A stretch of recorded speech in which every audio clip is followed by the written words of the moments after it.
to talk about successive sowing, and it's plants like or vegetables like your salads, beetroot, carrots, some type of, I suppose, onions also could be doing.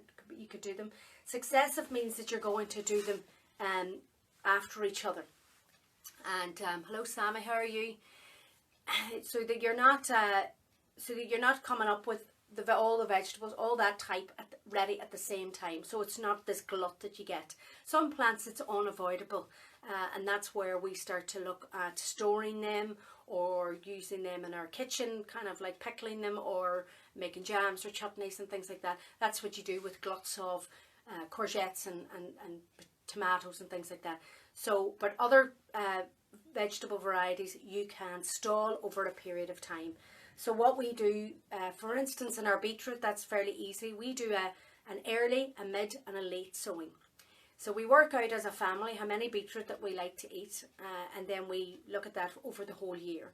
And then we divide it by the three sowings. So that's what I try to grow those 3 times the year.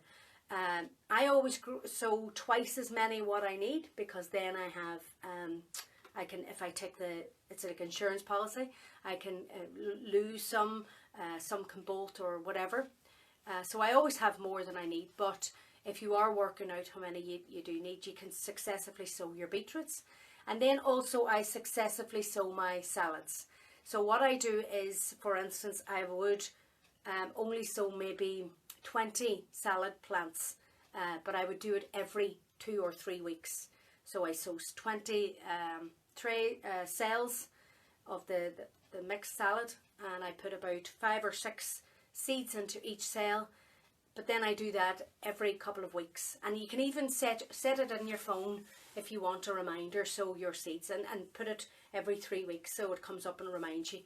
Or you can do it when you're planting, when they've come from the seed stage to the transplanting. As you're transplanting, you take the seed tray back up and you go again, you sow again, so that you've got this automatic sowing, growing, and then it'll become harvesting. So then as you're sowing, you're growing, you're eating, you're sowing, you're growing, you're eating. Now it sounds a whole lot more complicated, but you can keep on top of it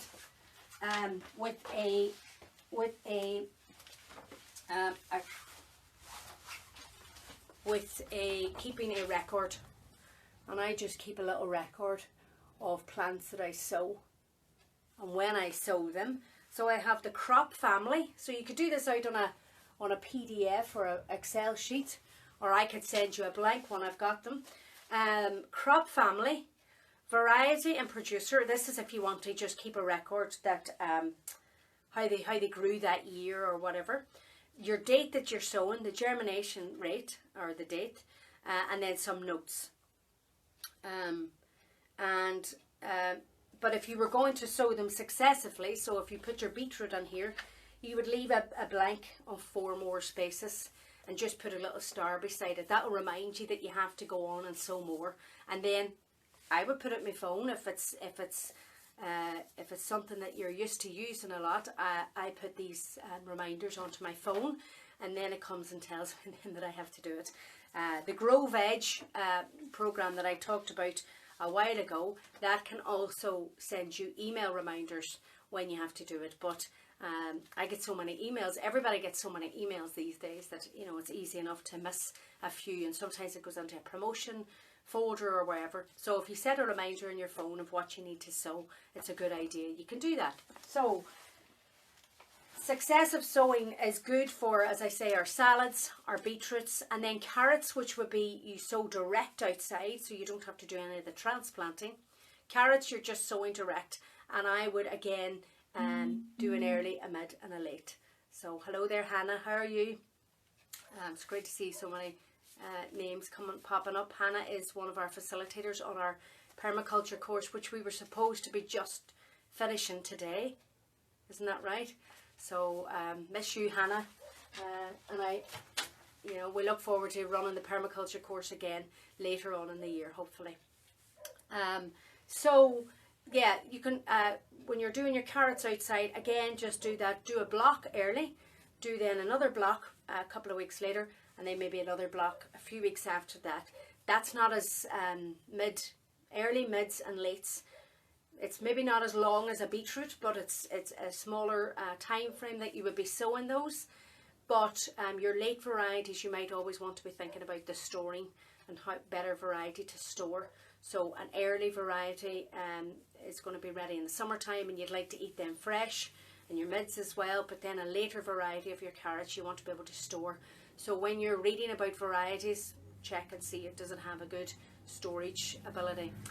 Hello Connor, how are you? Connor Gallina there, who is going to help us as well with our Grow Together Donegal campaign based over in Stranorlar. Isn't that right?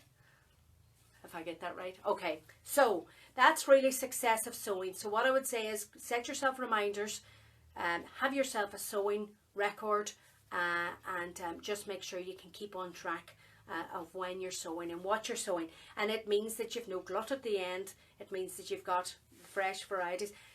Just a quick word on the oriental salads. A lot of people like to eat them baby salads. So if you like eating your baby salad, like the salad's very, very small leaf, then you might even go as short as once every week or once every 2 weeks successive sowing, because you'll be harvesting them quite quickly then. So